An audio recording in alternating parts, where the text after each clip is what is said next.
Buenas tardes a todos. Muchas gracias a Julio Grisolía por la invitación. ¿No está el power? Bueno, dejamos el power, entonces lo vamos a hacer verbalmente. Por supuesto también a María Elena por presidir la Sociedad Argentina de Derecho Laboral, que está cumpliendo 35 años. Y bueno, saludar siempre estos eventos que tienen que ver con el debate de ideas y el pluralismo. Bueno, habíamos preparado un power, pero lo vamos a ir pasando más rápidamente. Comenzando por decir que la temática de hoy se vincula con el derecho de huelga y tomando algunas exposiciones que se han dado, lo escuchaba Perugini recién, nombrar la Constitución Nacional como eje vertebrador de todo el ordenamiento jurídico. Nosotros también tenemos que decir que en este momento y a la luz del desarrollo del derecho internacional de los derechos humanos, el derecho de huelga, y acá es pacífica la doctrina en tal sentido, por reconocerse en innumerables tratados y convenciones de derechos humanos y sociales, es un derecho fundamental que integra, al decir de Alain Supiot, el derecho internacional consuetudinario. Y no es un tema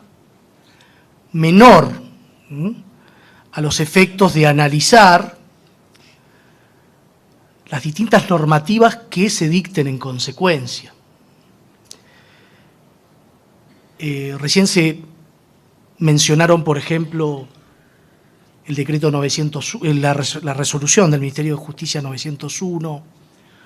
o el decreto antibloqueos del mes de diciembre, pero estos también hay que analizarlos en virtud de la pirámide jurídica que integra nuestro país. Aparte de encontrarse integrado al constitucionalismo universal, a los derechos humanos, el derecho de huelga se encuentra reconocido, aunque con algunos cuestionamientos, en la labor sistemática de la Organización Internacional del Trabajo a partir de el análisis que han hecho sus órganos de contralor, el Comité de Libertad Sindical y la Comisión de Expertos en Aplicación de Convenios y Recomendaciones, en sus diversos análisis hace más de 50 años. Inclusive han sido motivos de trabajos en conjunto acerca de la importancia de este trípode de la libertad sindical, el derecho de huelga y la negociación colectiva para sostener el sistema democrático. Fíjense que hay una línea muy clara entre el cercenamiento al derecho de sindicación, a la huelga y a la negociación colectiva y el establecimiento de regímenes totalitarios y dictatoriales. Pero también encontramos ese derecho en el convenio 87 de la OIT. En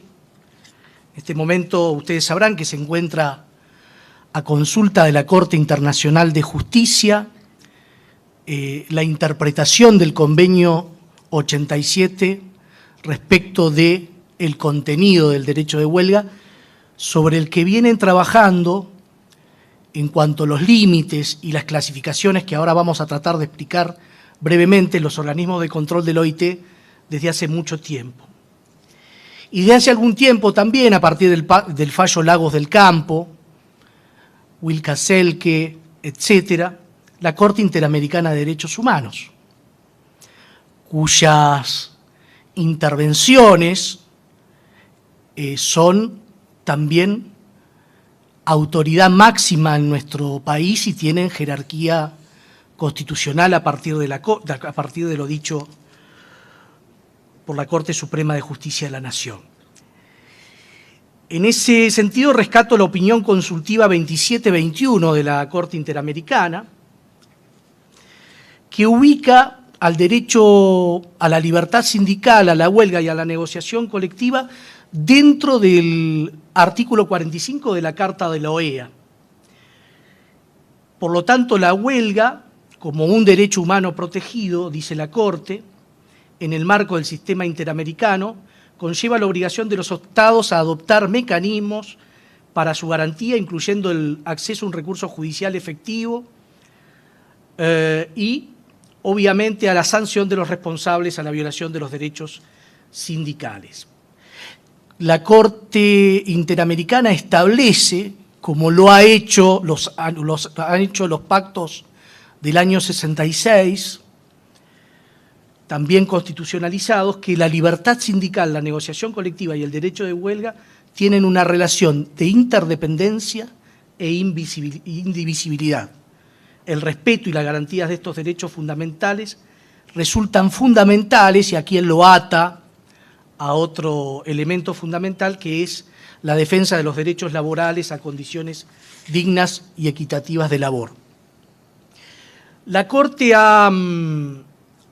ratificado esta jurisprudencia recientemente en el caso de extrabajadores del Organismo Judicial de Guatemala, donde también ha ubicado a estos derechos, no solo reafirmando su interdependencia e indivisibilidad, sino en el marco del artículo 26 de la Convención Americana de Derechos Humanos, que, como se dijo, forman parte de la base del desarrollo del principio de progresividad del artículo 75, inciso 23 de nuestra Constitución Nacional. Como sabemos que el doctor Madaloni va a hablar de un tema específico vinculado a la determinación de los servicios esenciales y de importancia fundamental, de importancia trascendental, podemos decir que para la OIT, servicios esenciales en sentido estricto son aquellos cuya interrupción podría poner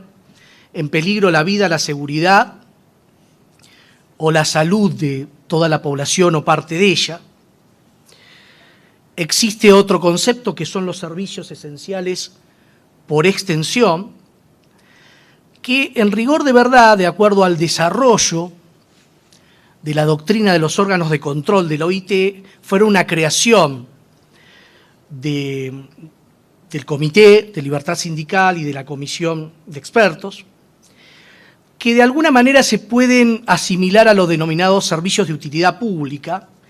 Tiene que ver no con la característica del conflicto, sino con la naturaleza de ciertas actividades que en determinadas circunstancias se pueden dar sucesos extraordinarios o necesidades básicas de los usuarios o de funcionamiento continuo que resulta admisible poner límites a este derecho fundamental que es el derecho de huelga. Y después tenemos los servicios esenciales por extensión, que son circunstancias de hecho, ¿no?, puntuales para el caso concreto, no son pautas objetivas que tienen que ver con la naturaleza de la actividad en determinado lugar. Y que son servicios, la naturaleza del conflicto, que por su duración o extensión podrían provocar una situación de crisis aguda que podría poner en peligro a toda o parte de la población. Los órganos de control del OIT son muy estrictos en el sentido de establecer que estas limitaciones tienen que gozar de algo que denominan garantías compensatorias. Estas garantías compensatorias son mecanismos, la posibilidad de acudir rápidamente a mecanismos de conciliación y arbitraje que garanticen la celeridad, la imparcialidad y la participación de los interesados, para de esta manera salvaguardar este límite y que los intereses de los trabajadores o los efectos lesivos de la limitación no puedan extenderse violando este derecho constitucional o este derecho fundamental. A colación quería tratar dos decretos que salieron recientemente, en realidad uno es modificatorio del otro, publicados en el Boletín Oficial del 16 de septiembre de este año, el decreto 825/2024 y el decreto 831, que modifica el primero, que estableció o declaró servicios esenciales, esa es la terminología que indica, a los servicios de navegación aerocomercial. Esto ha motivado varias acciones de los sindicatos involucrados y resalto un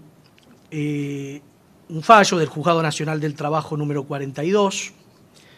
dictado en autos Asociación de Pilotos de Líneas Aéreas con Estado Nacional, acción de amparo, que ha sido ratificado recién por la Cámara en cuanto a la medida preliminar o precautoria de la cual se trata,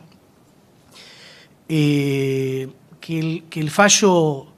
claramente esboza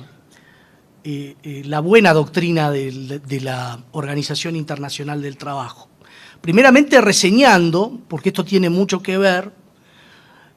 también se cita en la demanda, los antecedentes, porque estos decretos, así como las resoluciones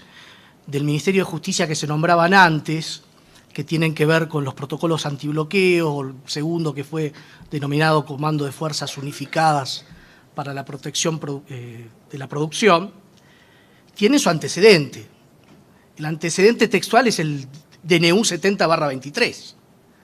que en su capítulo cuarto fue declarado inconstitucional por la Cámara Nacional de Apelaciones del Trabajo,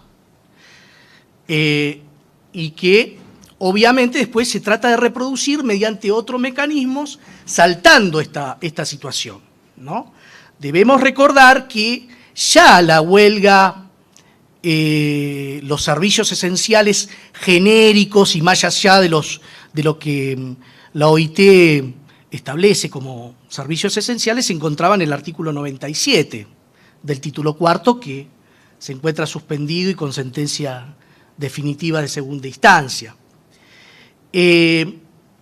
Como bien señala el fallo APLA, el artículo 97 no fue reintroducido en la ley bases, en la 27.742. Fue una opción del Poder Ejecutivo solo regular algunas cuestiones vinculadas a los bloqueos en el artículo 242 de la Ley de Contrato de Trabajo, con las dificultades interpretativas que señalaba el doctor recién, pero evidentemente no hubo consenso legislativo para incorporar este artículo tal cual como fue planteado. Y si bien hubo modificaciones al Código Aeronáutico, porque el decreto, el DNU 70/23, básicamente trataba todos los temas, desde todos los temas que pudiéramos imaginar, evidentemente estamos ante una norma de naturaleza laboral. También dejando, obviamente estos dos decretos mencionan como su fundamento el DNU 70, ¿no? Pero también olvidando, y seguramente Osvaldo Madaloni nos va a ilustrar sobre este tema, el artículo 24 de la Ley 25.877, que establece justamente cuáles son los parámetros de la huelga en los servicios esenciales y cómo va a operar este sistema, ¿no? A través de una comisión de garantías que fue creada por el decreto 272 del 06, que se constituyó mucho tiempo después, pero que se trata de una comisión independiente que va a reglamentar justamente todos estos casos de servicios que no son estrictamente esenciales, pero que dada la naturaleza de los mismos, cabe la necesidad, la posibilidad de establecer servicios mínimos. El fallo rescata tanto los informes de 2014 y 2018 del Comité de Libertad Sindical en su recopilación de 2006 y 2018, que obviamente no establecen que el servicio que prestan los pilotos de líneas aéreas sea un servicio esencial per se, ¿no? Estamos hablando de un conflicto per se. Y por otro lado, como todo texto tiene su contexto, no podemos evitar señalar que este decreto de naturaleza general se dictó en un caso particular para establecer una solución puntual a un conflicto particular, como es el conflicto salarial que todavía persiste en la empresa Aerolíneas Argentinas. Lo que quiero decir es que estoy de acuerdo en que discutamos acerca de los límites del derecho de huelga, que lo hagamos a través de las organizaciones y de los lugares que correspondan, a través del diálogo social, como se pide acá. Obviamente no es con decretos como esto se establece, ni mucho menos con resoluciones de la ministra de Justicia que están siendo analizadas en este momento también por la Comisión Interamericana de Derechos Humanos. Y en realidad lo que tenemos que ver es, para buscar las soluciones definitivas, ¿no? Rescatar aquellos principios liminales que no solo están en nuestra Constitución, en los tratados de derechos internacionales, sino que fue la esencia de la creación del OIT, que es establecer los mecanismos que permitan, conforme lo establece el preámbulo de la Constitución Nacional, promover la justicia. Y como señala la oficina ubicada en Ginebra desde hace más de 100 años, la máxima, si quieres la paz, cultiva la justicia, es el primer elemento esencial para tener en cuenta en un país que, como dijo Perugini, tiene establecido un modelo de derecho social y económico en la Constitución Nacional que hay que rescatarlo y hay que ponerlo en valor. Muchas gracias.